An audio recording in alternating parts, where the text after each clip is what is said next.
सहनावतु सहनो भुनक्तु सह वीर्यं करवावहै तेजस्विनावधीतमस्तु मा विद्विषावहै। ओम शांति शांति शांति। समस्तजन कल्याणे निरतं करुणामय नमामि चिन्मयं देवं सद्गुरुं ब्रह्म विद्या।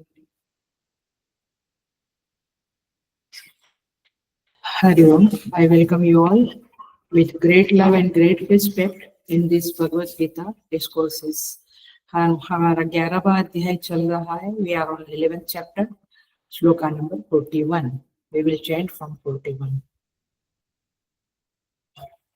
सखेति मत्वा प्रसभं यदुक्तं हे कृष्ण हे यादव हे सखेति अजानता महिमानं तवेदं मया प्रमादात् प्रणयेन वापि यच्चावहासात्समसत्कृतोऽसि विहारशय्यासनभोजनेषु एकोऽथवाप्यच्युत तत्समक्षं तत्क्षामये त्वाम् अहमप्रमेयम्।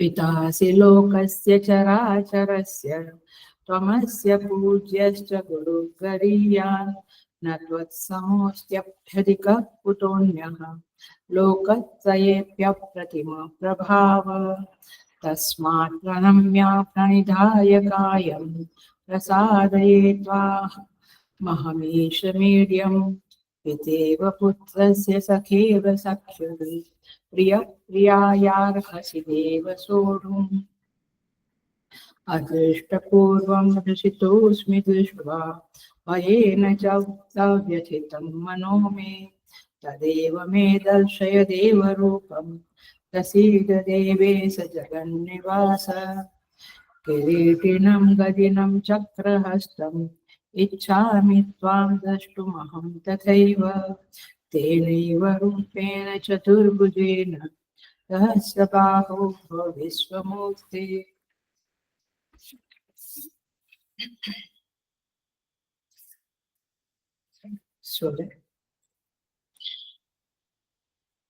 यह विश्वरूप दर्शन योगो नाम 11वां अध्यायः।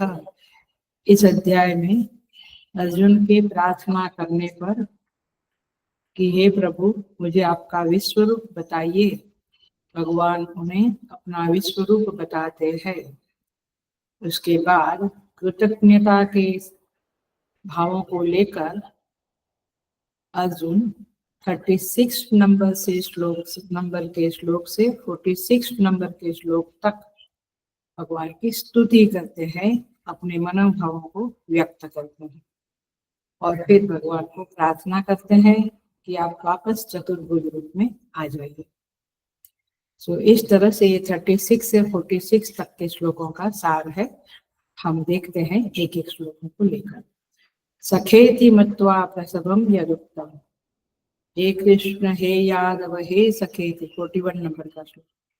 अजानता महिमानं तवेदं मया प्रमादात् प्रणयेन वा अपि। तव इदं महिमानं, तव माने तुम्हारा, इदं माने यह, महिमानं महिमा प्रभाव, अजानता न जानते हुए, सखा इति मत्वा आपको सखा है ऐसा मानकर, सखा माने मित्र फ्रेंड, सखा है ऐसा मानकर प्रसभं यदुक्तम् मया प्रमादात् प्रणयेन वापि। आप सखा है ऐसा मानकर प्रणयेन प्रेम से अथवा प्रमादात् प्रमाद से मैंने हे कृष्ण हे यादव हे सखा इस प्रकार कुछ समझे बिना प्रसभम प्रसभम माने हठात, जो कहा है, ये पहला श्लोक है। माने अर्जुन कहते हैं कि मैंने आपको किस तरह से संबोधन किया, मैंने आपको सखा माना और प्रेम से या प्रमाद से आपको कुछ भी कहा। अब 42 नंबर के श्लोक में कहते हैं, तत्क्षामये त्वाम अहम अप्रमेयम् यत् च अवहासार्थम असत्कृतो असि विहारशय्या आसन भोजनेषु एकः अथवा अपि अच्युत तत्समक्षं तत्क्षामये त्वाम् अहम् अप्रमेयम्।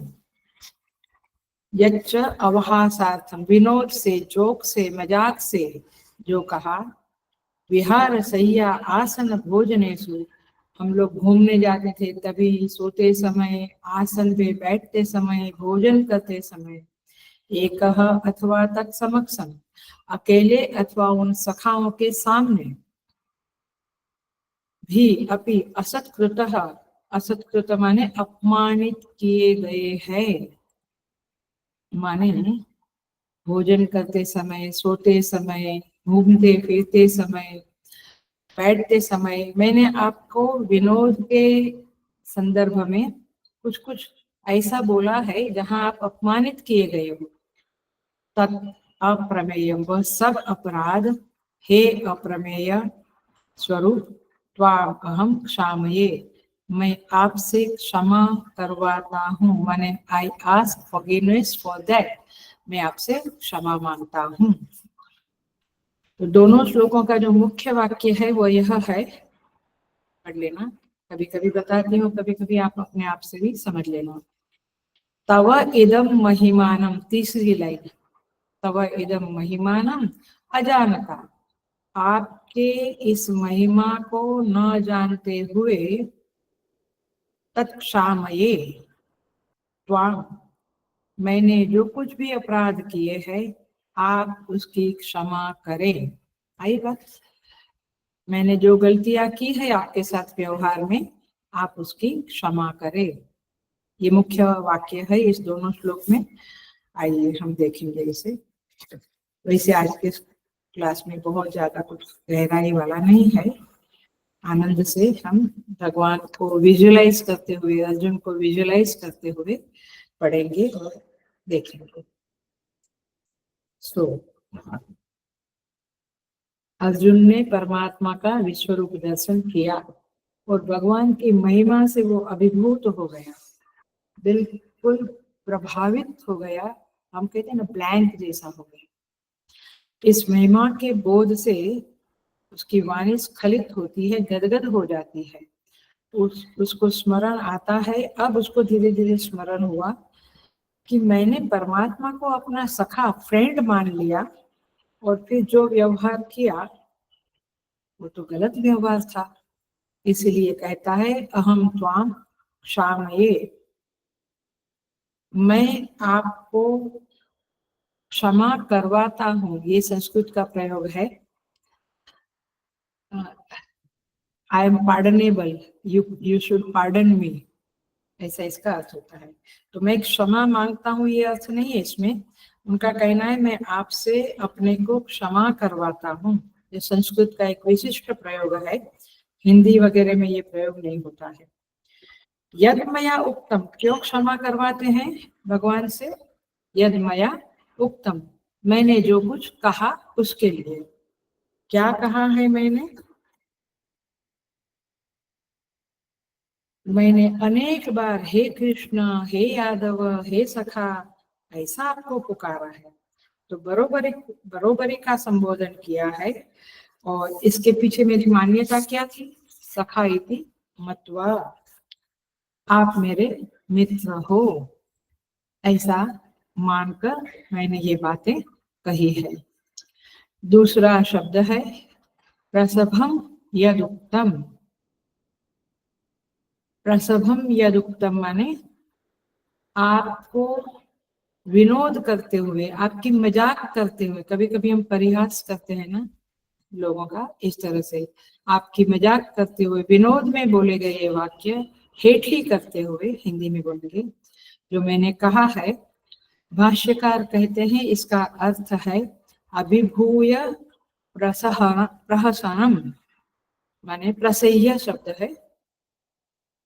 अभिभूय प्रसह्य माने नीचा दिखाते हुए, अभिभूय माने हार जाना, किसी से पराजित हो जाना। तो आपको पराजित होता है उसको नीचा देखना पड़ता है ना, तो आपको हमने नीचा दिखाते हुए कुछ मजाकें की है, कुछ विनोद किए हैं, कुछ मस्करी की है, आपके साथ जोक मारे हैं आपके संदर्भ में। ऐसे जोक मारे होंगे, आप तो बड़े सत्यवादी है, क्योंकि श्री कृष्ण झूठ तो बोल ही देते थे। ऑफ कोर्स वो समष्टि कल्याण के लिए ही उनका सब कारोबार होता था, व्यवहार होता था, बट ऐसे टोंट मारना कि आप तो बड़े सत्यवादी है। तो ये सब विनोद में जो अर्जुन ने कहा था, अब उसको याद आता है और वो कहता है कि मैंने अजानता, ये महत्व का शब्द है, अज्ञानता में मैं अज्ञानी था, इसलिए आपकी विश्वरूप महिमा को नहीं जानता था।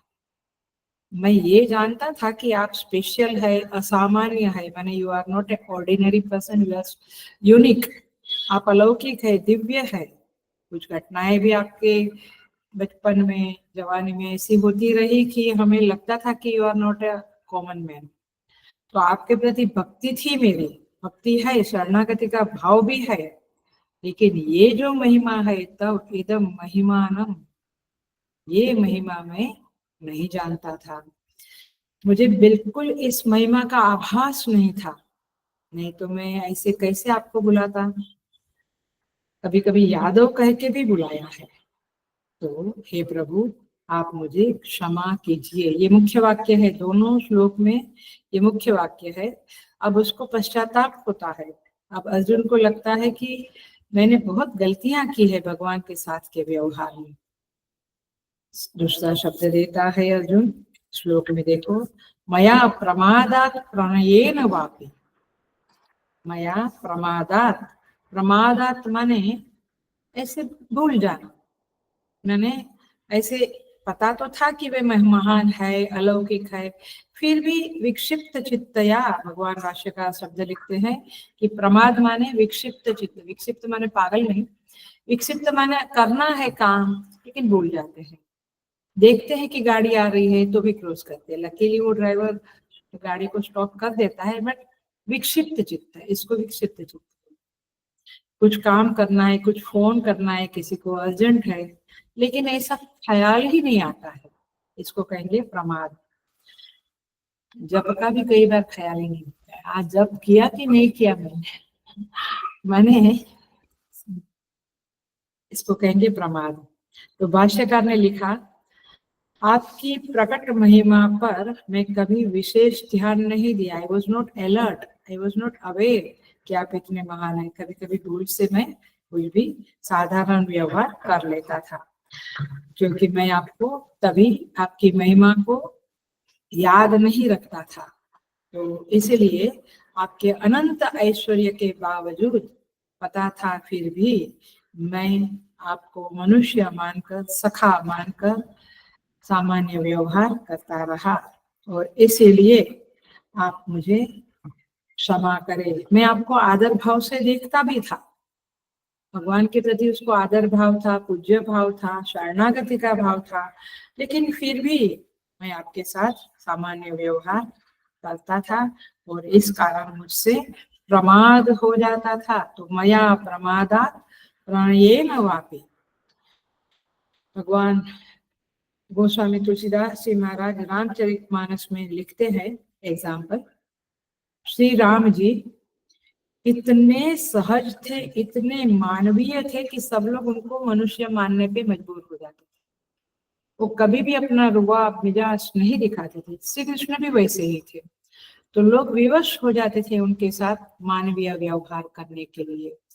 जब राम जी का ऐश्वर्य प्रकट होता था, जब विश्वामित्र जी ले गए वो ताड़का को मारा वगैरह वगैरह, तब लोग थोड़े से सोचते थे, ओ ये तो अलौकिक है, क्योंकि जब छोटे थे तो खंबे में परछाई देखकर डर जाते थे, कौवे को देखकर खुश हो जाते थे, रोटी छीन लेता था कौवा तो रोने लगते थे।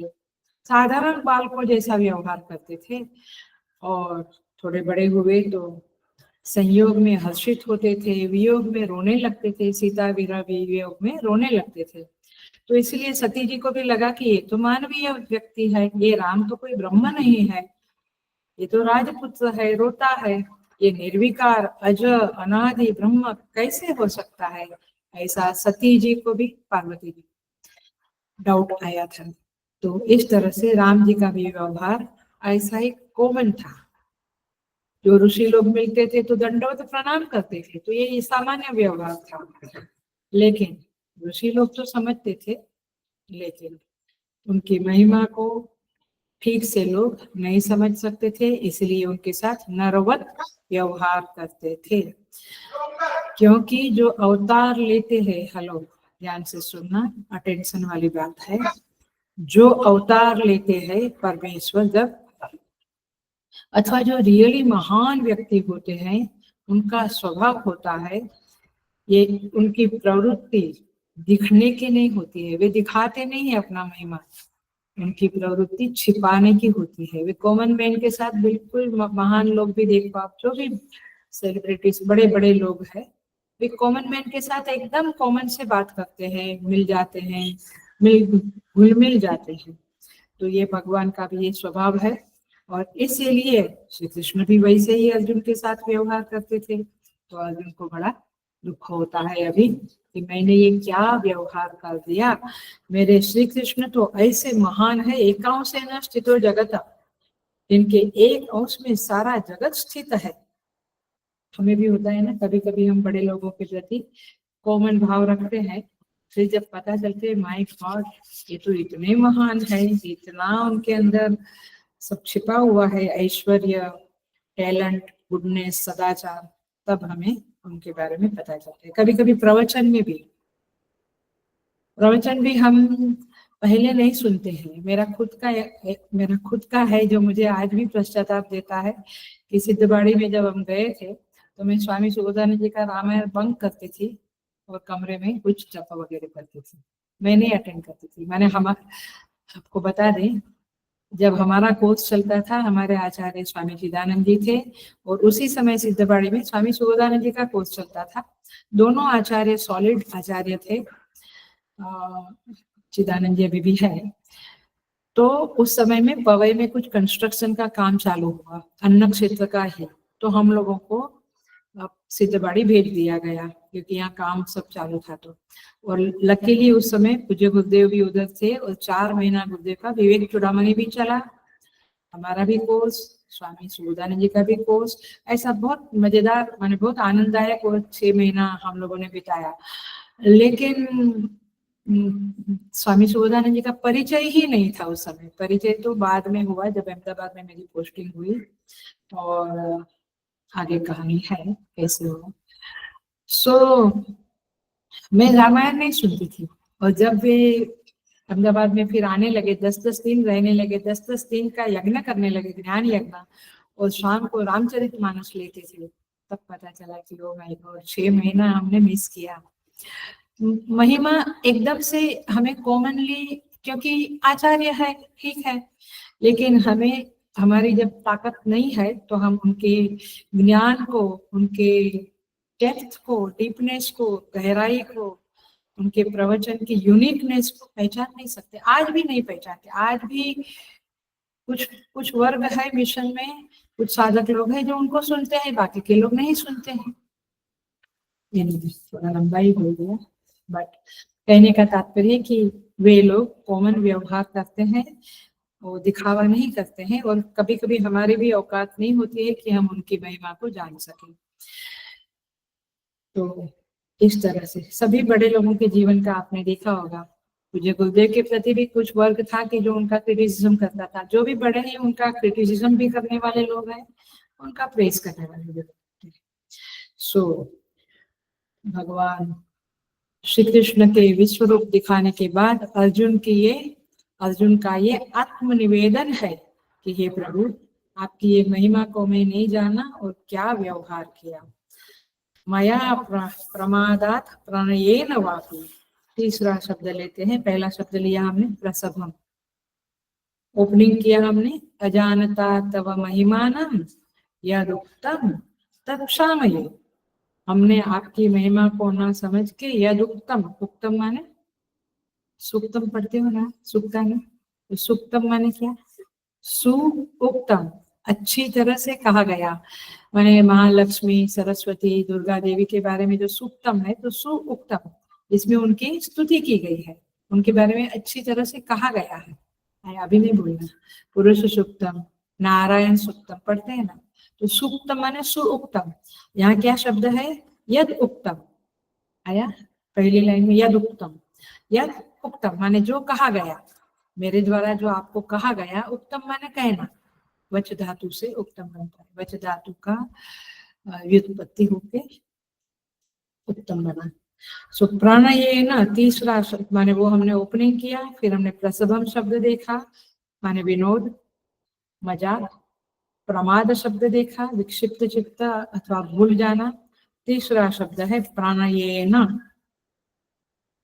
कभी कभी यह भूल इसलिए भी हुई प्रभु क्योंकि मेरा आपसे प्रणय था। प्रणय माने इतना स्नेह आपने मुझे दिया, इतना प्रेम दिया कि मुझे ये विश्वास हो गया कि मेरी किसी भी बात का आपको बुरा नहीं लगेगा। हेलो, अटेंशन प्लीज, अपने जीवन में देखना, खुद के जीवन में देखो, ऐसा होता है कभी कभी। इसको इंग्लिश में अच्छी तरह से बोलते हैं, we are taking somebody as a granted. हम उनको ग्रांटेड लेते हैं कि ये तो चलता है, हमारी बात का बुरा नहीं मानेंगे, हमने सेवा नहीं की तो उनको कुछ फर्क, माने वे बुरा नहीं मानेंगे। माने we take granted the acharya, the teacher, the guru, the sant वगैरह या माता पिता सबको। सो प्रणय का अर्थ जो भगवान भाष्यकार ने लिखा है, ये मैं सब भाष्य से ही बोल रही हूँ, इसीलिए कृपा करके जिसके पास शांकर भाष्य है हमेशा खोल के रखना टेबल पे और देखते जाना। मैं कहती हूँ जब मैं भाष्य से बोलती हूँ, भाष्य में लिखा है स्नेह निमित्तक, स्नेह निमित्तो विश्वम्भः, माने स्नेह निमित्तक विश्वास जो होता है उसे प्राणय कहते हैं।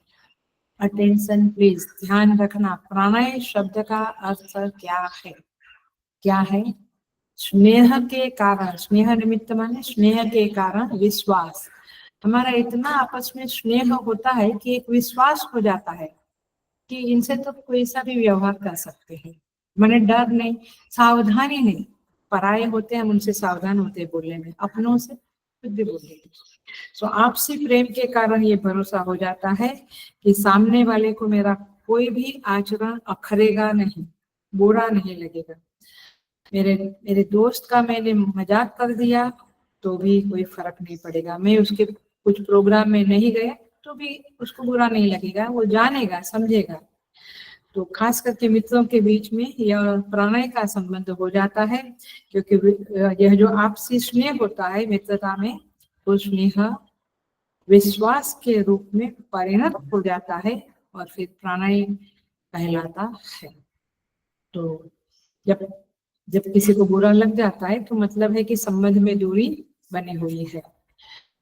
सो आदमी तब व्यवहार में सावधान हो जाता है कि कहीं सामने वाले को बुरा ना लगे, इस तरह से वो संबंध को संभाले बैठता है।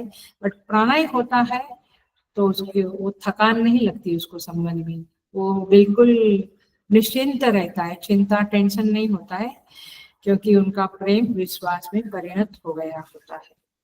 सो अथवा उसको दूसरे शब्द में कहें तो उनके संबंध में परिपक्वता आ गई होती है, तो फिर वो संबंध जो होता है उसमें थोड़ा दबाव, माने दबाव नहीं आता है, नहीं तो संबंध में दबाव आया तो टूट जाता है संबंध। सो ये है प्राणय शब्द का अर्थ, पकड़ा ऐसी तरह से। सो अर्जुन कहता है हे प्रभु, आपके प्रेम में प्रगाढ़ता के कारण आपके साथ एक ऐसा संबंध विकसित हो गया कि मुझे विश्वास हो गया कि मैं कुछ भी बोलूंगा, कुछ भी करूंगा, आपको बुरा नहीं लगेगा। सो प्राणयेन वापि। सो अर्जुन कहता है ये शब्द बहुत इम्पोर्टेंट है, ये शब्द बहुत जबरदस्त है, और मैं होमवर्क दूं तो ये होमवर्क दे रही हूँ कि आप जीवन में ढूंढना, सोचना अपने जीवन के संबंधों के बारे में। काफी सब लोग 40 के ऊपर होंगे मेरे ख्याल से, तो अपना इतना जीवन बीता, उसमें कितनी व्यक्ति हमें मिली जहां हमारा प्राणय का संबंध है।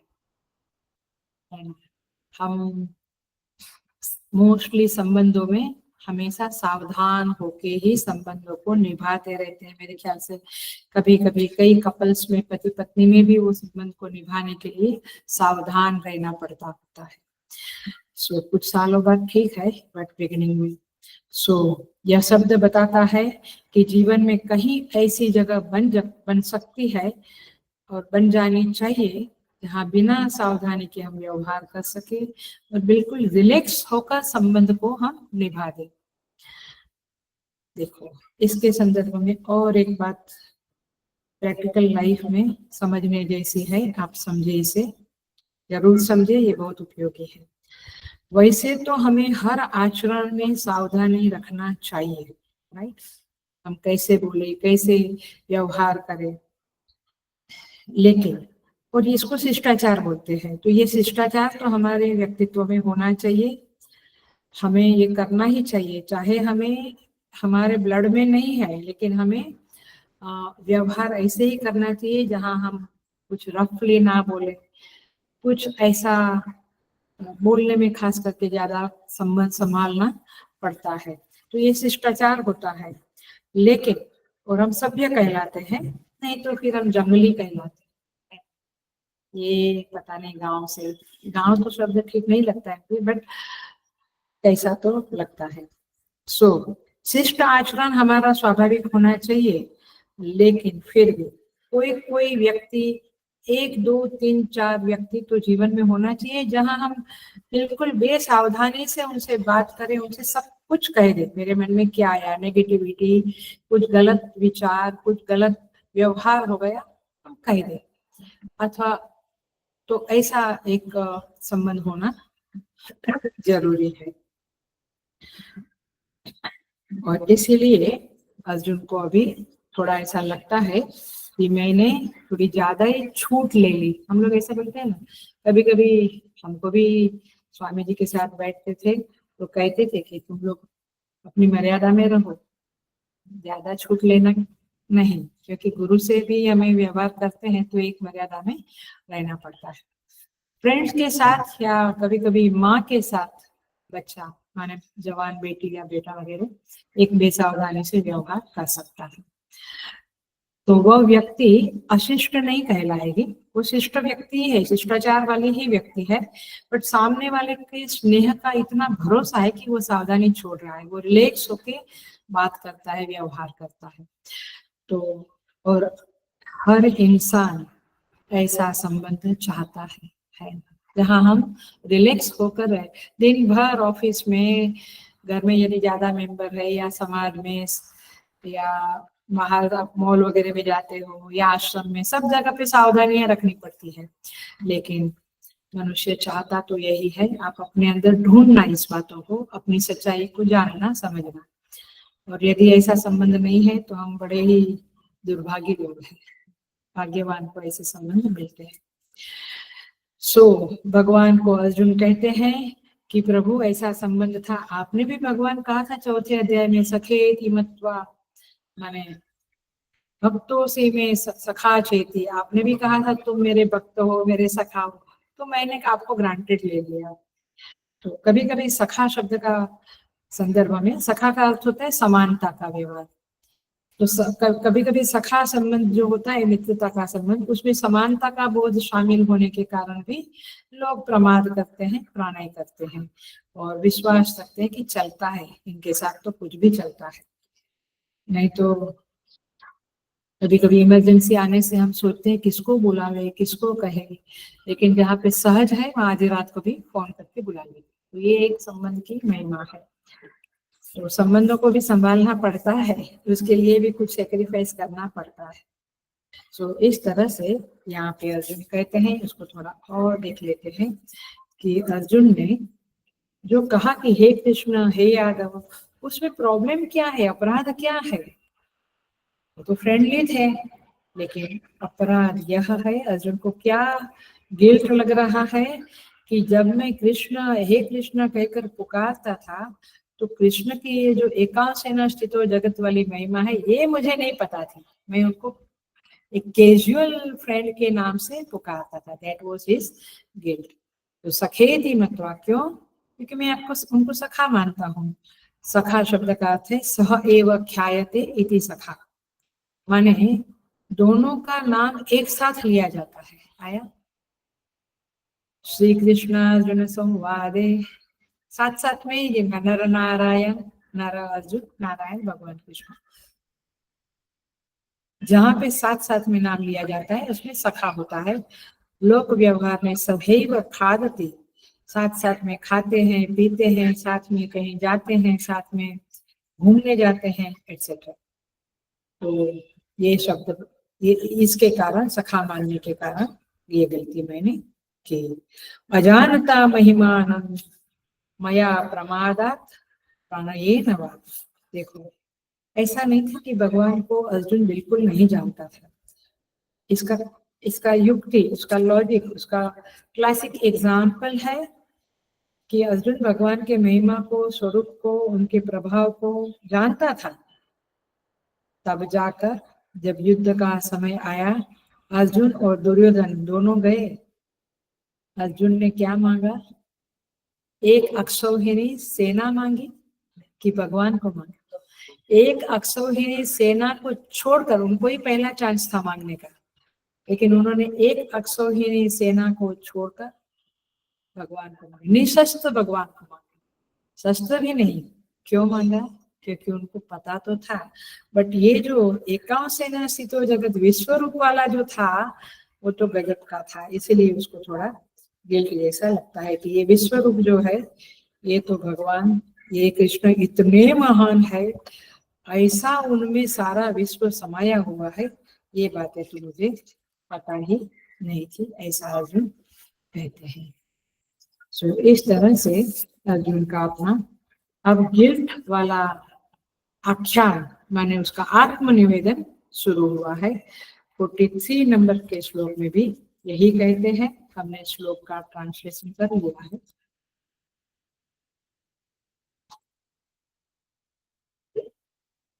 कहता है अर्जुन, यच्च अवहासार्थम, अवहास माने विनोद, मजाक। भगवान भाष्यकार देखो भाष्य में लिखते हैं परिहास प्रयोजनाय, हंसी मजाक के संदर्भ में प्रयोजनाय, हंसी मजाक के प्रयोजन से कभी कभी मैंने आपको हंसी का पात्र भी बनाया, माने एक तरह से अपमान है। असत्कृतों से, असत्कृत माने अपमान। हमारे जीवन में भी ऐसा होता है ना, अभी तो हम लोग अच्छे पक्के साधक है तो हम बहुत सावधान होते हैं कि किसी का मजाक ना करें, बट एक समय कॉलेज वगैरह होती है या एक समय होता है जहां हम एक दूसरे की मजाक कर लेते हैं, और एक की कीमत पर बाकी के लोग हंस लेते हैं। ये होता है, किसी एक को क्या बोलेंगे मोहरा बनाकर हम हंस लेते हैं और मनोरंजन कर लेते हैं। ऐसा सब उस समय में भी होता था। तो हंसी मजाक करना माने किसी का सत्कार नहीं होता है, वो थोड़ा उनको नीचा दिखाना या अपमान ही होता है। तो अर्जुन कहते हैं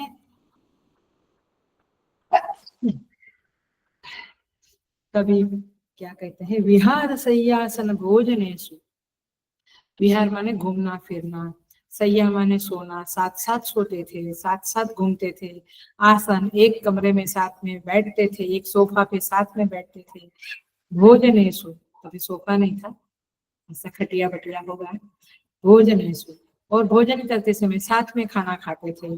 तो उस समय में अर्जुन कहते हैं मैं कभी कभी आपकी मजाक कर लेता था और आप मेरे द्वारा आपका अपमान भी हुआ है, आपने सब कुछ सहन किया, मेरे मन में कोई आपके प्रति दुर्भावना नहीं थी, बट हंसी मजाक में मैंने ये गलतियां कर ली है, तो आप उसे क्षमा करें। तत्क्षामये त्वाम् अहम् अप्रमेयम् एकोऽथवा अपि अच्युत तत्समक्षम। एक अथवा माने एक माने भगवान भाष्यकार देखो सुंदर अर्थ करते हैं परोक्ष सन, इसका अर्थ ये हुआ। वैसे एक माने अकेला, लेकिन एक का अर्थ भाष्यकार ने कहा है कि जब आप नहीं होते थे तभी भी, मैंने इसको क्या बोलते हैं, पीठ के पीछे बोले है ना, तो आपके पीठ के पीछे आपके अनादर करते हुए भी मैंने कभी कुछ बोल दिया है। तो ये आत्मनिवेदन है अर्जुन का कि ऐसा परोक्ष सन आप नहीं होते हुए भी मैंने बोला है, और तत्समक्षम, और आपके सामने जब दोस्तों के साथ बैठते थे तो दोस्तों के सामने आपके सामने भी मैंने ऐसा ऐसा आपके साथ ऐसा व्यवहार किया है। तो इसीलिए बट दोनों टाइम प्रयोजन तो था अवहासार्थम, मैंने आपका तिरस्कार माने थोड़ा आपको नीचा दिखाने वाला मजाक भी किया है। लेकिन मेरी मान्यता क्या थी ये प्रभु ध्यान देना, सखेति मत्वा, आपको कनेक्शन मालूम पड़ रहा है, सखेति मत्वा माने मैं आपको सखा मानता था, और जब हम सखा मानते हैं तो हंसी मजाक तो चलता ही रहता है। तो लेकिन ध्यान रखना पड़ता है, हम कभी कभी आराध्य के साथ भी, हमारे जो भी पूजनीय है उनके साथ भी कभी सखा का व्यवहार करते हैं, मैत्री भाव से उनसे बातें करते हैं, बट अंदर एक रिस्पेक्ट रहता भी है और रहना चाहिए, ताकि हम अपनी मर्यादा को उल्लंघन ना करें बोलते समय, करते व्यवहार करते समय। ये हमें इस हर एक श्लोक से, गीता के हर एक श्लोक से कुछ न कुछ टीचिंग मिलती है। इस श्लोक में भी हमें समझना है कि बड़ों के साथ यद्यपि बहुत गाढ़ व्यवहार, गाढ़ संबंध हो जाता है बहुत बार, लेकिन हमें अपनी मर्यादा चूकनी नहीं चाहिए। कभी कभी लोग मर्यादा चूक कर कुछ भी कह देते हैं, लोग आचार्य लोग, संत लोग, साधु लोग, सन्यासी लोग सहन कर लेते हैं, बोलते नहीं है, लेकिन हमें अपनी मर्यादा संभालनी चाहिए। सो एकोऽथवाप्य अच्युत तत्समक्षम तत्क्षामये, यहाँ पे कहते हैं हे प्रमेयम हे अच्युतम अहम त्वाम क्षामये। अप्रमेय माने प्रमाणों से अधिक प्रभु, मैं स्वयं को आपसे क्षमा करवाता हूँ, मैं स्वयं को आपसे क्षमा करवाता हूँ। मतलब क्या हुआ, I should be pardon by you, English में थोड़ा बेटर वे में हम समझ सकते हैं। तो कृपया मुझे सिंपल क्षमा कीजिए। ये क्यों अपराध हुआ, फिर जस्टिफाई करता है अर्जुन, तब महिमा न अजानता, मैं आपकी महिमा को नहीं जानता था तो अपराध हो गया। जस्ट लाइक अस, हमारे जैसा सब जस्टिफिकेशन हम लोग भी करते हैं बड़ों के साथ, कभी गुरुजनों के साथ, कभी जो भी हमसे ऑफिस में बड़े हैं या जो भी हमसे बड़े हैं उनके साथ ही चलता रहता है। तो अर्जुन कहता है हे अप्रमेय, अप्रमेय शब्द का अर्थ देखते हैं, जो प्रत्यक्षादि प्रमाणों से जाना न जाए, प्रत्यक्षादि प्रमाणों का विषय नहीं है, उसे अप्रमेय कहते हैं। माने प्रत्यक्ष प्रमाण का विषय नहीं, माने ये लैपटॉप है, मेरी आंखों से देख रही है, तुम लोग को मेरी आंख देख रही है ना, तो आप क्या है, मेरी आंख के विषय हो, ऐसे कान के विषय, सब विषय। लेकिन परमात्मा इस तरह से किसी भी इंद्रिय का विषय नहीं बनते, न अंतःकरण मन का, बुद्धि का विषय बनते हैं, इसे कहेंगे अप्रमेय। शास्त्र बड़ी मुश्किल से आपको बता पाता है, यतो वाचो निवर्तन्ते अप्राप्य मनसा सह, सारी इंद्रिया अंतःकरण आपको पा नहीं सकती है और वापस आ जाती है।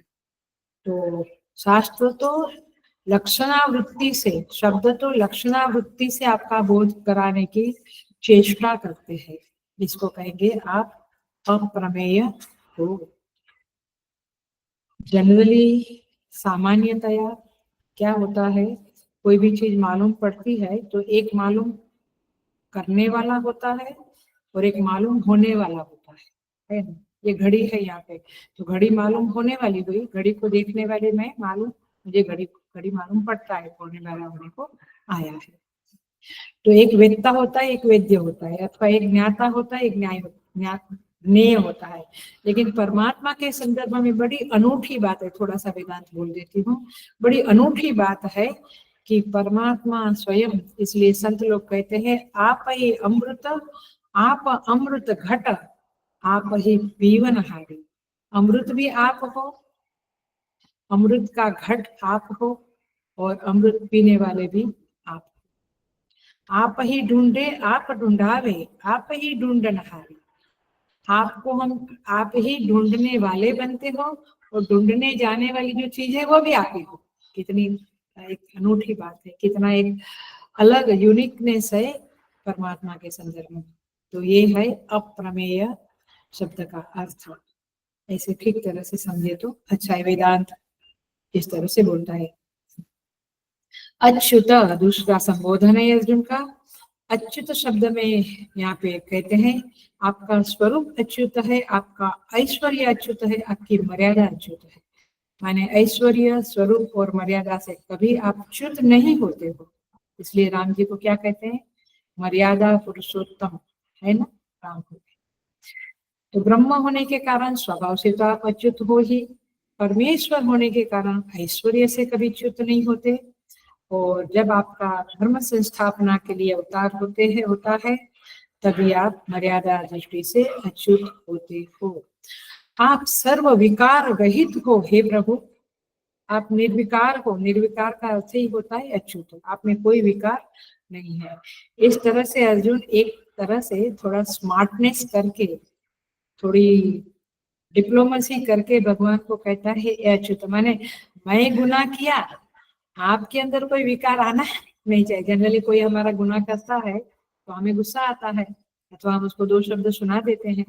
लेकिन अर्जुन इस तरह से कहते हैं आप तो अच्युत हो, इसलिए आप मुझे क्षमा कर दो, आप में कोई विकार आना नहीं चाहिए।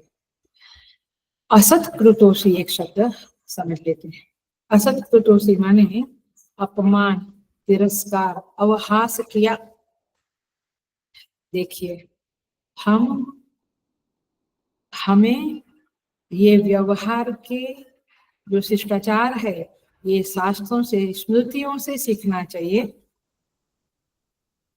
नहीं तो हमारे द्वारा कुछ कुछ अपराध हो जाएगा। ये अगेन प्रैक्टिकल चीजें बता रही हूँ, ये सीखना है हमें।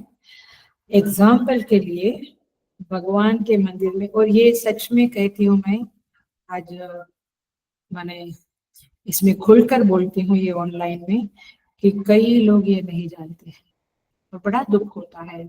कई बार तो हमारे कहने से वे लोग हमें कहते हैं कि बड़े पुराने टाइप के हैं, बट ऐसा नहीं है। जो शास्त्र है वो तो क्या पुराना क्या नया, शास्त्र की बातें सदा के लिए होती है। तो शास्त्र में कहते हैं कि अच्छा विग्रह की ओर पीठ करके नहीं बैठना चाहिए। इसलिए लोग देखो मंदिर में ऐसे सामने सामने पीछे पीछे जाते हैं, फिर घूमते हैं और नमस्कार करते हैं, मैंने क्षमा मांगते हैं कि मैंने आपको आपकी तरफ पीठ किया है ना। आप लोग भी, कुछ लोग ऐसे व्यवहार करते हैं, कुछ लोग नहीं करते हैं, तो ये सीखना चाहिए। और फिर भगवान के सामने पैर फैला कर नहीं बैठना चाहिए। अब अगेन प्रैक्टिकल बात ये है कि कभी कभी पैर दुखता है तो, या कुछ कुछ होता है, नस चढ़ जाती है तो हम पैर लंबाते हैं, वो बात अलग है। भगवान भी जानते हैं कि भाई इसको शरीर में कुछ तकलीफ हो गई है, लेकिन ऐसे ही पैर फैलाकर ना बैठे तो अच्छा है। तो भगवान के आगे पैर फैलाकर नहीं बैठना चाहिए। भगवान के सामने जोर जोर से हंसना और बोलना नहीं चाहिए। यहाँ पे मेरा बहुत बार क्या कहते हैं ताप हो जाता है, संताप हो जाता है, क्योंकि लोग मूर्ति के पास आके इधर उधर के गप्पा, निंदा, स्तुति सब चालू कर देते। मैंने भगवान का वाइंड अप शब्द तो बराबर नहीं है, इंग्लिश का है, बट शाम को हमारे यहाँ 7 से 8, 6:30 से 7 आरती, फिर पाठ होता है 7 से 8। 8 बजे के बाद कुछ कुछ लोग भगवान का सब माने उनको पोछते हैं, वहां से सब फूल उठाते हैं, वहां सब अल्टार को साफ करते हैं इत्यादि, तो कुछ बातें करते हैं। तो मुझे बिल्कुल पसंद नहीं है, क्योंकि मैं शास्त्र को, इस बातों को जानती हूँ। आप लोग समझिएगा कि मंदिर में जाके भगवान के उधर जोर जोर से बोलना, हंसना। थैंक गॉड कि चिन्मया मिशन में इतना गुरुदेव ने डिसिप्लिन किया है कि क्लास में भी आप एक शब्द बोल नहीं सकते हैं इधर उधर का, और हंसी मजाक भी, मैंने हंसना ठीक है, कभी हम कुछ बातें होती है तो हंसते हैं, बट ऐसे कुछ होता नहीं है। और मुंडी भी इधर उधर हिलाने अलाउ नहीं करते हैं स्वामी जी उदानंद जी। तो 1 मिनट बीत गई तो दरवाजा ही बंद हो जाता था सत्संग हॉल का, आपको बाहर बैठ के सुनना पड़ता था। बाहर था एक माइक सिद्धबाड़े में, सत्संग हॉल के बाहर स्पीकर रखा है, तो वहां से सुनना पड़ता था। द पॉइंट इज दिस की you have to be discipline in your vyavhar, specially for satsang and for mandir. तो दूसरा, बहुत सारी बातें हैं, आप पढ़ना, मनुस्मृति इत्यादि स्मृतियां पढ़ना, या इवन रामचरितमानस वगैरह में भी बहुत सारी बातें बताई है, शिष्टाचार का वर्णन है। रामचरितमानस में कहते हैं कि जब राम लक्ष्मण और सीता जी जंगल से जाते थे, ये बड़ा बड़ा फेमस बात है, तो राम जी का जहाँ पैर पड़ता था तो उनका पद चिन्ह, मिट्टी थी ना जंगल में ऐसे, तो उनका जो पद चिन्ह समझते हैं ना, एक छाप पड़ जाती है। तो पद चिन्ह पर जानकी जी पैर नहीं रखती थी, क्योंकि वहां अपना पैर रखा तो वो एक मर्यादा का भंग हो गया, उनके पैर पे पैर रखा ऐसा हो गया। तो उस तरह से प्रभु पद रेख बीच बीच सीता, धरनी चरण मग चलती सभेता। और लक्ष्मण जी का तो प्रॉब्लम और होता था, क्योंकि वहां तो सीता जी का भी पद चिन्ह पे पैर नहीं रखना, राम जी के पद चिन्ह पे पैर नहीं रखना, तो वे तो ऑलमोस्ट परिक्रमा के जैसे चलते थे। सो पॉइंट इज दिस की ये मर्यादाएं होती है। विश्वामित्र जी के साथ जब राम लक्ष्मण जी को ले गए विश्वामित्र, तो कैसी सेवा करते थे। जब विश्वामित्र सो जाते थे, उसके बाद ये लोग सोते थे। मुनिवर शयन कीनी तब जाई, लगे चरण चाप न दो भाई। माने उनका पैर दबाते थे, फिर जब सो जाते थे गुरु तब उठते थे। तो इस तरह से, और गुरु उठने के पहले दोनों उठ जाते थे। तो इस तरह से बहुत सुंदर है। गुरु ने पहले ही जगतपति, जागे राम सुजान, उठे लखन निसी विगत सुनी, अरुण सिखा धुनि काम। तो इस तरह से रामचरितमानस में बहुत चीजें सीखने जैसी है। प्लीज प्लीज प्लीज कभी ऐसा नहीं कहना कि रामचरितमानस हमने पढ़ ली, हमको पता है सब कुछ, कुछ पता नहीं है। एक एक चौपाई से, वहां पर भी हम कहेंगे एक एक चौपाई, दोहा, इन सब से बहुत टीचिंग्स मिलती है, बहुत टीचिंग्स मिलती है। तो इस तरह से अर्जुन कहते तत्क्षाम ये हे प्रभु, मुझे क्षमा करो। देखो परशुराम जी महाराज जब सीता स्वयंवर में आए, तो पता है ना, राम लक्ष्मण को बड़े कटु वचन कहे, क्योंकि भगवान ने धनुष तोड़ दिया, टूट ही गया हाथ में लेते। तो कहते हैं, देखो उनका भी हृदय अपराध की भावना से लज्जित हुआ, तो कहते हैं अनुचित बहुत कहे अज्ञाता, क्षमो क्षमा मंदिर दो विधाता। बड़ी प्यारी पंक्तियां है। मैंने बहुत अज्ञान के कारण अनुचित कह दिया, क्षमो, क्षमो माने क्षमा करो, क्षमा मंदिर दो भाता, माने आप कौन हो, टाइटल ही ऐसा दे दिया, संबोधन ही कर दिया, क्षमा मंदिर, आप तो क्षमा के मंदिर हो, आप मुझे क्षमा कर दो। नारद जी भी भगवान ने जब उनको बंदर का मुख बना दिया, वो याद है ना, वो स्वयंवर में गए थे, तो बहुत नाराज हो गए, भगवान को बहुत कटु वचन कहा। फिर वापस अपराध की क्षमा मांगी। मैं कटु वचन कहे बहु तेरे, मिटहि पाप कवन विधि मेरे। नारद जी कहते मैंने बहुत कटु वचन कहा भगवान। क्या कहा पता है ना, जैसा मेरा वियोग करवाया, आपको भी, आपकी पत्नी भी उठा के ले जाएंगे, आपको भी वियोग सहना पड़ेगा। भगवान भगवान कहते हैं जपो जाय शंकर सतनामा, होई तुरंत हृदय विश्राम। देखो, जपहु जाई शंकर सतनाम, भगवान शिव के अष्टोत्तर नाम जो है उनका जप करो, तुम्हारे हृदय में विश्राम मिलेगा। और ऐसा ही रामचरितमानस में रुद्राष्टकम में नमामि समीशा निर्वाण रूपम, क्या जबरदस्त स्तुति है, रोज करने जैसी है कि जीवन में जो भी बड़े लोग हैं उनसे कुछ गलतियां हुई है तो क्षमा करें, और परमेश्वर से क्षमा मांगते हैं। तो हृदय विश्राम, भगवान शिव का ये स्तुति करो या शतनाम अष्टोत्तर पढ़ो, आपके हृदय में विश्राम, शांति होगी, अपराधों की क्षमा होगी। इस तरह से ये सुंदर सुंदर श्लोक है, जहाँ पे वेदांत नहीं तो प्रैक्टिकल चीजें तो सीखने को अवश्य मिलती है। 45 नंबर के श्लोक पे चले जाते हैं। यहाँ पे कहते हैं अदृष्ट पूर्वम, पहले न देखे हुए आपके इस रूप को देखकर दृष्टवा रसितोस्मि, मैं हर्षित होता हूँ। च, और मैं मना भयेन, मेरा मैं मन भयभीत भी होता है। हर्ष भी होता है, भय भी होता है, ये हमने भी देखा है, खुशी भी होती है, भय भी। प्रव्यथितम तत्देव रूपम, अति व्याकुल भी हो रहा हूँ, इसीलिए तत्देव रूपम देव में दर्शया, हे प्रभु वो देव रूप आप मुझे दिखलाइए। हे देवेश, हे जगन निवास, प्रसीद, प्रसन्न होइए। कौन सा देव रूप? 46 नंबर का श्लोक भी देखते हैं, सिंपल है। किरीटिनम गदिनम चक्रहस्तम, इच्छामि त्वां द्रष्टुम अहम तथैव, मैं आपका जो किरीट गदा चक्र वाला, जो हाथ में चक्र ऐसा वाला जो रूप है वो देखना चाहता हूँ। तेनैव रूपेण चतुर्भुजेन सहस्रबाहो भव विश्वमूर्ते, मैं आपको ऐसा मुकुट धारण किया हुआ, गदा चक्र हाथ में लिया हुआ देखना चाहता हूँ। हे विश्वमूर्ते, हे विश्व रूप धर सहस्रबाहो, हे सहस्रबाहो, उस चतुर्भुज रूपेण, तेनैव, उस चतुर्भुज रूप से आप भव, वापस हो जाइए। तो अर्जुन कहते हैं कि मैं आपका ये रूप देख लिया भगवान, बहुत जबरदस्त है।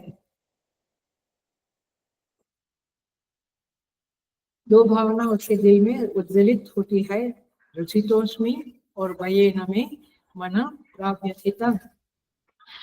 हे देवेश, हे जगन निवास प्रसीद, आप मुझ पे प्रसन्न होइए।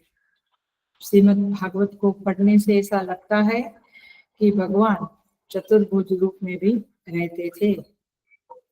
पौंड्रक नाम का एक राजा था, ये बातें बहुत बार कही है, फिर आनंद के लिए पुनः कहते हैं। वो शरीर पे 2 नकली बाहें लगवा देता था, सुना है नहीं? और कहता था कि मैं असली वासुदेव हूँ, वो तो नकली वासुदेव है।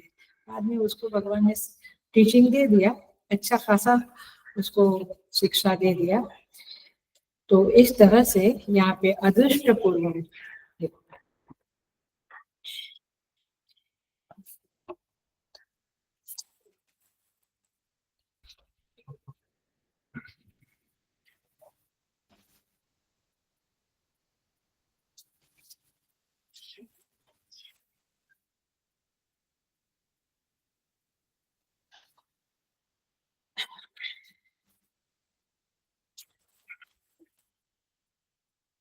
कहते हैं, आपका ये रूप पहले जो मैंने आपको देखा था, आपसे जब मैं बोलता था, बात करता था, सोता था, खाता था, उस समय जैसे आप थे वैसे आप बन जाइए।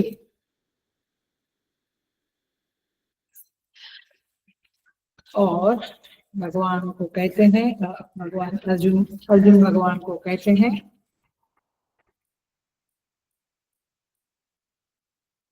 आगे ही बढ़ जाते हैं, ज्यादा इसमें कुछ नहीं है।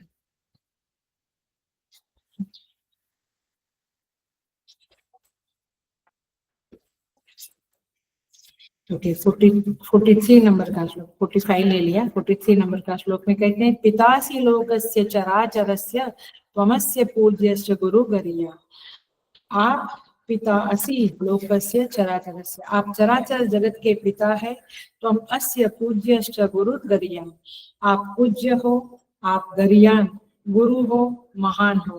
न त्वत्समो अस्ति अभ्यधिक कुतन्यः, आपके समान कोई नहीं, तो आपसे अधिक तो कैसे कोई होगा। लोकत्रयेभ्य प्रतिम प्रभाव, आप तीनों लोक में अप्रतिम प्रभाव वाले हो। यानी सिंपल श्लोक है पूरा, 43, 44, 45, 46।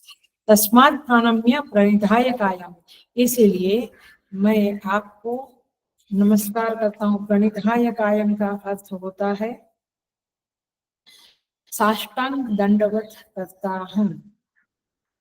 प्रसादये त्वाम अहमीश मीडियम, आप मुझ पे प्रसन्न हो जाइए। पितेव पुत्र से सखेव सख्यु, जैसा पिता पुत्र से, पुत्र के अपराध को क्षमा करता है, मित्र मित्र के अपराध को क्षमा करता है, प्रियजन के अपराध को क्षमा करते हैं, उसे सहन कर लेते हैं, ऐसे आप मेरे अपराधों को सहन कर लीजिए। देखिए, आप अप्रतिम प्रभाव वाले हो, आपका प्रभाव अप्रतिम है। प्रतिमा शब्द का अर्थ होता है, भाष्यकार लिखते हैं, प्रतिमीयते यया सा प्रतिमा, जिसके समान, माने जो भगवान कृष्ण की, भगवान गणेश की जो हम प्रतिमा प्रतिमा बोलते हैं, तो जो उनका रूप है, फोटो, आप समझो फोटोग्राफ, जो उनका रूप है वैसा ही प्रतिमा बनती है। तो जिसके द्वारा दूसरे की माप की जाती है, तुलना की जाती है, उसे प्रतिमा बोलते हैं। तो अप्रतिम का अर्थ होता है आपके जैसा किसी का और रूप है ही नहीं, आपके जैसा किसी का प्रभाव हो ही नहीं सकता है। और इसीलिए प्रभाव की तुलना, आपकी तुलना न तत्समो अस्ति अत्यधिक अभ्यधिक कुतन्यः, आपके समान तो कोई है नहीं, तो आप से ज्यादा तो क्या बात करें, आपसे ज्यादा तो कोई हो ही नहीं सकता है।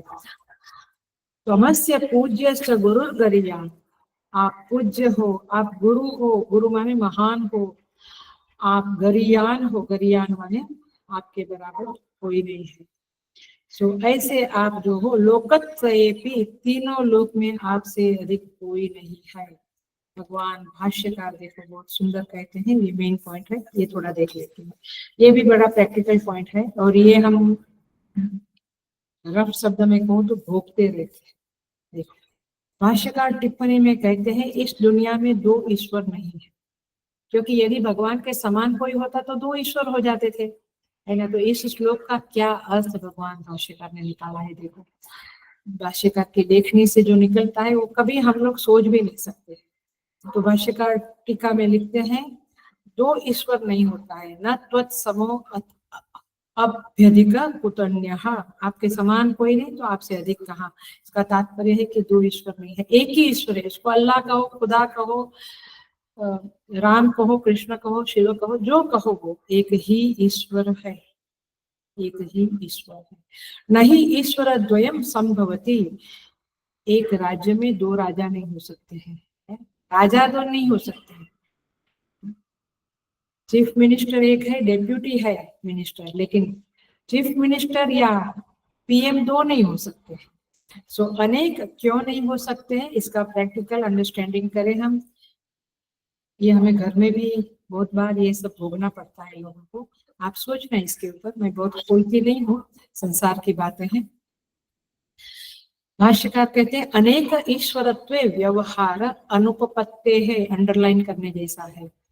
अनेक ईश्वरत्व व्यवहार अनुपपत्ते है, माने यदि दो मालिक है या ज्यादा मालिक है किसी संस्था में, किसी घर में, संसार में, तो फिर ज्यादा है तो किसकी आज्ञा माने, ये प्रॉब्लम आता है ना। बच्चों को भी कभी कभी माँ का माने कि पिता का माने, यदि आप दोनों ही, इसलिए हमारा जो, दैट इज माय अंडरस्टैंडिंग, मैं वैसे भी बहुत ट्रेडिशनल टाइप की व्यक्ति हूँ, इसलिए जो माता जो होती है वो पिता को समर्पित होकर रहती थी हमारे समय में, वो अच्छा ही था। आजकल भी होगा, बट आजकल थोड़ा अलग दिखता है समान, क्योंकि फिर बच्चे को किसका मानना, ये प्रॉब्लम आ जाता है ना। इसलिए घर में एक ही मेन होना चाहिए, अथवा ऑफिस में अथवा संस्था में वगैरह वगैरह।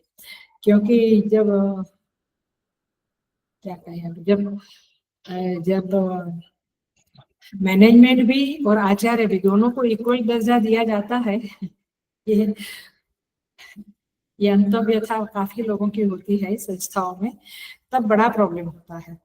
सो किसकी किसकी आज्ञा माने, ये प्रॉब्लम हो जाता है। इसलिए यहाँ पे कहते हैं, अनेक ईश्वरत्वे व्यवहार अनुपपत्ते है, दो मालिक होने से व्यवहार की अनुपपत्ति होती है, व्यवहार सिद्ध नहीं होता। अनुपपत्ति माने, उपपत्ति माने सिद्ध होना, अनुपपत्ति माने सिद्ध नहीं होता है। एक ईश्वरीय व्यवहार को सिद्ध करा सकता है। तो इस तरह से यहाँ पे कहते हैं, पितासी लोकस्य चराचरस्य, आप चराचर के पिता हो और आपके समान और कोई नहीं है। आप कृपा करके मुझे क्षमा करो। अर्जुन का मेन बात तो यही है कि आप मुझे क्षमा करो।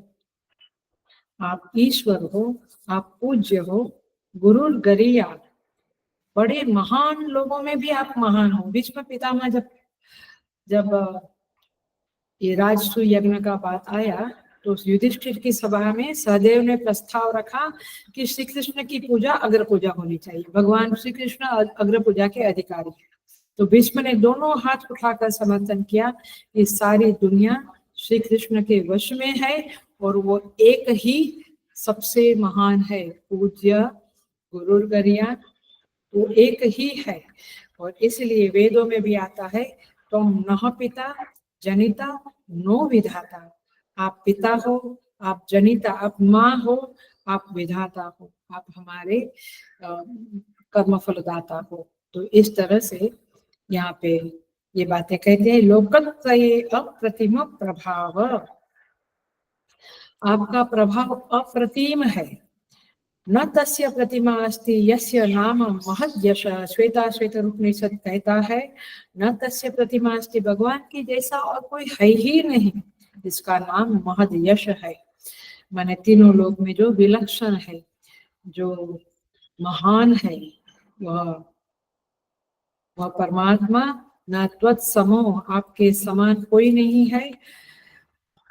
आनंद गिरी टीका में कहते हैं निरुत्तर निरतिशय, ऐसे शब्द कहते हैं। आप निरुत्तर हो, निरुत्तर माने आपके जैसा और कोई और हो ही नहीं सकता है। निरअतिशय, अतिशय माने सीमा, एक सीमा से परे, बट निरतिशय आप सीमा से परे हो। हिंदी में इसको क्या बोलते हैं? लाजवाब। गीत है ना, चौधरी का चांद, सुना है? तुम साउथ इंडियन लोग में। आफताब हो, खुदा की कसम लाजवाब हो। तो लाजवाब, लाजवाब माने आपका कोई जवाब नहीं।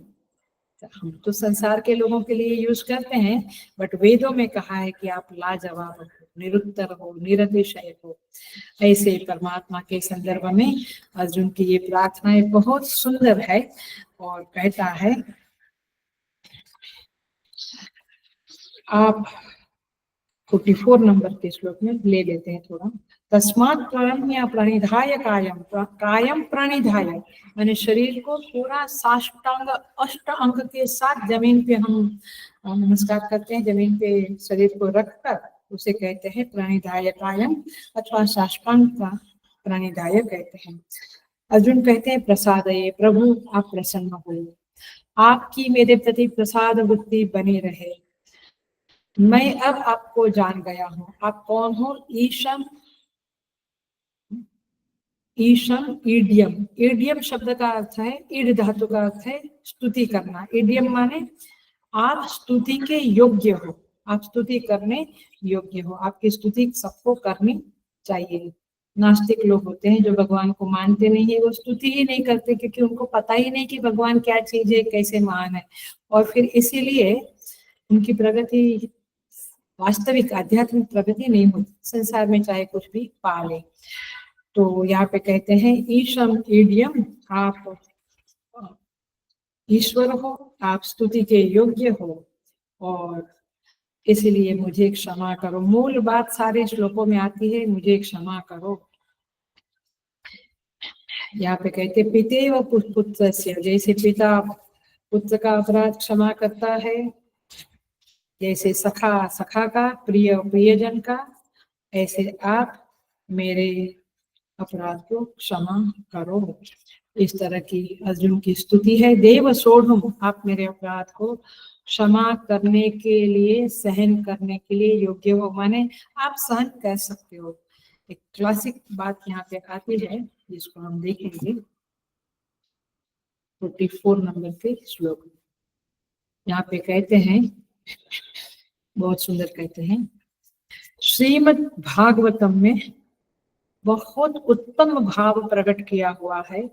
ये भी बड़ी प्रैक्टिकल सीख है, टीचिंग है, हम समझे इसे। क्योंकि हमारा तो कलयुग में मन इतना छोटा हो गया है कि हम छोटी छोटी बातों को भी क्षमा नहीं कर सकते, उसको भी माय गुडनेस, कभी कभी लोग मुझसे बात करते हैं 25 साल पहले इस घर में आई, तब से मेरी सास ऐसे ही। 25 साल हो गए, आप बेटे की भी बहू आ गई, लेकिन वही की वही बात है, वही का वही। चित्त क्षमा कर ही नहीं सकता है। लेकिन भागवत जी में क्या कहते हैं, देखो ये बात को बहुत अच्छे से याद कर लेंगे तो जीवन में बहुत क्या कहेंगे प्रसन्नता आ जाएगी, मन में जो कलुषितता है वो निकल जाएगी अथवा कम हो जाएगी। श्रीमद् भागवत में क्लासिक कहते हैं उत्तम भाव उत्क्षेपणम गर्भगतस्य पादयोः किम कल्पते मातु अधोक्षण यागसे किमस्ति नास्ति व्यपदेश भूषितम तवास्ति कुक्षे कियत अपि अनंतः। कुछ नहीं समझा होगा। ब्रह्मा जी याद आता है वो प्रसंग जब भगवान बछड़ों को और गोपालों को उठा के ले गए, भगवान की टेस्ट करने परीक्षा करने आए थे, और बाल बालों की चोरी तो कर ली, फिर जब पता चला कि ये श्री कृष्ण तो परब्रह्म परमात्मा है, तो फिर आकर प्रार्थना वापस दे देते हैं सबको। 1 साल तक रखा, फिर प्रार्थना करते हैं, बहुत सुंदर कहते हैं जैसे माता के गर्भ में बच्चा रहता है और पांव उछालता है, उसको उससे माँ को चोट लगती है, फिर भी किम कल्पते, माँ कभी अपने बच्चे के पांव को पिटने का अपराध याद नहीं रखती है, उसको मानती नहीं है कि अपराध किया, ऐसा मानती ही नहीं है वो। तो हमारा भी यही है, हम क्या क्या भगवान ने जो कहा सत्यम वद धर्मम चर, हम कैसा भगवान की बातों को सुनते नहीं है, भगवान में कभी कभी अश्रद्धा करते हैं, भगवान से कभी नाराज हो जाते हैं कि आपने ये मेरा काम, मेरी प्रार्थना नहीं सुनी, मेरा काम नहीं हुआ, आपने मेरी प्रेयर को मुझे फल नहीं दिया। बहुत कुछ हम भगवान के प्रति अपराध करते हैं, अथवा गुरुजनों के प्रति संतों के बारे में कुछ बोलते हैं। ये बहुत ही क्या बोलेंगे, बहुत बहुत मन जिनका बड़ा नहीं है, उदार नहीं है, वे लोग दूसरे अपने गुरु का प्रशंसा करते हुए दूसरे गुरुजनों की संतों की अवहेलना करते हैं, ऐसा सब नहीं करना चाहिए।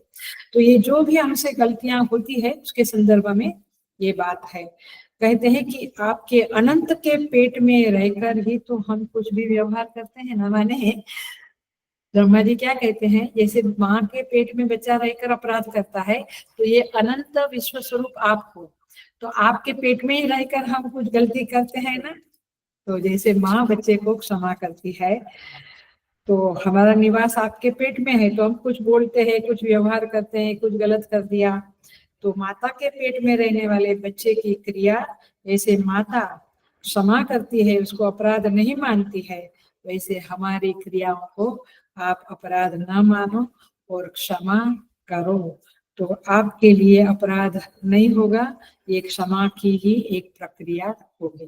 क्या सुंदर तरह से समझाते, माने भगवान को पिघालने का, भगवान के हृदय को द्रवित करने की ये सुंदर प्रार्थना है, ये भी बाय हार्ट कर लेनी चाहिए, तो रोज एक बार बोलनी चाहिए कि प्रभु क्षमा करो। आखिर में मुझे कभी कभी लगता है कि जो लोग श्लोक नहीं बोलते, पाठ नहीं करते, जपा नहीं करते, पूजा नहीं करते, ये लोग अक्खा दिन क्या सोचते होंगे, सच्ची मुझे ऐसे कभी कभी विचार आता है कि ये लोग क्या सोचते होंगे, अक्खा दिन उनका दिमाग में क्या चलता होगा, आई कांट अंडरस्टैंड। माने ऐसे प्रार्थनाएं हैं, श्लोक है, तो we connect with the higher power, we connect with the totality, लेकिन ऐसा कुछ नहीं, तो ये लोग दिन भर छोटी छोटी छोटी छोटी खाली अपना फैमिली, अपना काम धंधा, बस उसमें ही इसका माइंड, इन लोगों का माइंड चलता होगा, तो ऐसे माइंड रिलैक्स कैसे रहते होंगे, शांति कैसे रहती होगी, ये सब मेरे अंदर बहुत विचार आते हैं। तो यहाँ पे ये सुंदर प्रार्थना है, इसे बाय हार्ट कर लेनी चाहिए। ये हमारे व्यावहारिक जीवन में जो गलतियां होती है, बोलने में, चलने में, व्यवहार में, उसको क्षमा के याचना के संदर्भ में परमात्मा से ये रोज 1 बार 3 बार श्लोक बोलना चाहिए। तो इस तरह से भगवान को अर्जुन कहते हैं, प्रसन्न होकर तुम्हारे प्रति मुझे क्या करना उचित है, आप प्रसन्न होइए और मुझे जो आपके प्रति करना उचित है वही मैं करूं, इस तरह का प्रार्थना अर्जुन करते हैं।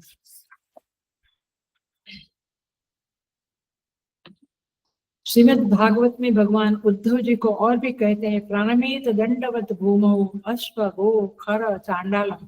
जैसे घोड़ा है, गाय है, गधा है, चांडाल है, उन सबको भी जो सर्वत्र परमात्मा को देखते हैं उनको सब में परमात्मा देखना चाहिए और सबके प्रति प्रणाम करना चाहिए। प्रणाम किया प्रणिधाय कायम, सबको प्रणाम करना चाहिए, अर्थात कि सबके प्रति रिस्पेक्ट भाव रखना चाहिए। देखो, जगत के प्रति जब हम किसी को बड़ा मानते हैं तो अपने प्रति दीनता आती है, मैं छोटा हूँ ऐसा आता है। लेकिन जब आप भगवान को महान है ऐसा मानते हैं तो हमारे अहंकार की दीनता की वृद्धि होती है। माने जगत में किसी को बड़ा माना तो हमारे अंदर दीनता की वृद्धि होती है। वृद्धि माने बढ़ता है, हम दीन भाव रखना शुरू करते हैं। लेकिन भगवान के प्रति जब महिमा भाव, ये बड़ा इंपॉर्टेंट पॉइंट है, आप लोग इसको समझना, सोचना, थोड़ा क्लास खत्म होने को आया है करके।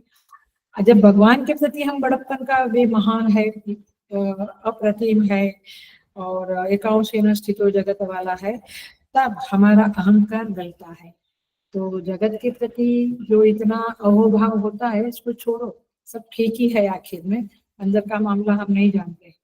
लेकिन परमात्मा के प्रति जब हम इस तरह से महिमा भाव रखते हैं, स्तुति करते हैं, रोज पाठ करते हैं, तो हमारे अहंकार का भाव डाइल्यूट होता है। ये बातें यहाँ से सीखने जैसी है और आगे का कर लेते हैं। अदृष्ट पूर्वम आपको देखकर मैं हर्षित भी होता हूँ और मैं व्यथित भी होता हूँ। इसलिए आप अपना जो पूर्व का रूप है वह मेरे सामने प्रकट कीजिए। हे प्रभु, हे श्री कृष्ण, इस तरह से प्रार्थना करते हैं। किरीटिनम गदिनम चक्रहस्तम इच्छामि त्वां द्रष्टुम अहम तथा एव। आप अपना वो पहले वाला ब्रह्मानमीसम कमलासनस्थम 15वां श्लोक, वो जो रूप आपने बताया था, माने ये जो दंष्ट्रा करालानी, वो वाला नहीं, वो ब्रह्मानमीसम कमलास्त, कमल के फूल के ऊपर विराजमान जो आपका रूप था, वैसा पश्यामि देवांस्तव देव देहे, ऐसा रूप बताइए। और आपका दिव्य चक्षु वाला जो हजारों सूर्य के प्रकाश के समान जो दिव्य चक्षु वाला रूप है वो मैं समझ गया। अब आप मुझे अपना जो मनुष्य रूप है अथवा चतुर्भुज वाला रूप है उसे बताने की कृपा करें। इस तरह से एक बड़ा सुंदर श्लोक है, तेनैव रूपेण चतुर्भुजेन। आप उस तरह से वापस अपने स्वरूप में आ जाइए। किरीटिनम, किरीट माने जिसमें से किरणें निकलती हो, जिसमें से रश्मियां निकलती, उसे किरीट कहते हैं। गदा माने गदा बोलती है, गदति इति गदा, जब किसी को मारते हैं तो आवाज निकलती है, उसे गदा कहते हैं। चक्र किसको कहते हैं? आवाज नहीं आता है लेकिन मस्तक सरतन से जुदा हो जाता है, सो इसे कहते हैं चक्र। तो इस तरह से धर्म अर्थ काम मोक्ष, ये चारों पुरुषार्थ तेनैव रूपेण चतुर्भुजेन, चार भुजाओं का अर्थ आचार्य लोग करते हैं। धर्म अर्थ काम मोक्ष, चार पुरुषार्थ जिनमें निवास करता है, ऐसे हे चतुर्भुज आप मेरे सामने प्रकट होइए। ये भयानक रूप, ये विश्व रूप आप समेट लीजिए, ऐसी प्रार्थना करते हुए अर्जुन की स्तुति प्रार्थना ये 46 नंबर के श्लोक में खत्म होती है। अब 47 नंबर के श्लोक से परमात्मा बोलना शुरू करेंगे। ओम पूर्णमदः पूर्णमिदं पूर्णात् पूर्णमुदच्यते पूर्णस्य पूर्णमादाय पूर्णमेवावशिष्यते। ओम शांति शांति शांति। हरि ओम श्री गुरुभ्यो नमः। हरि ओम।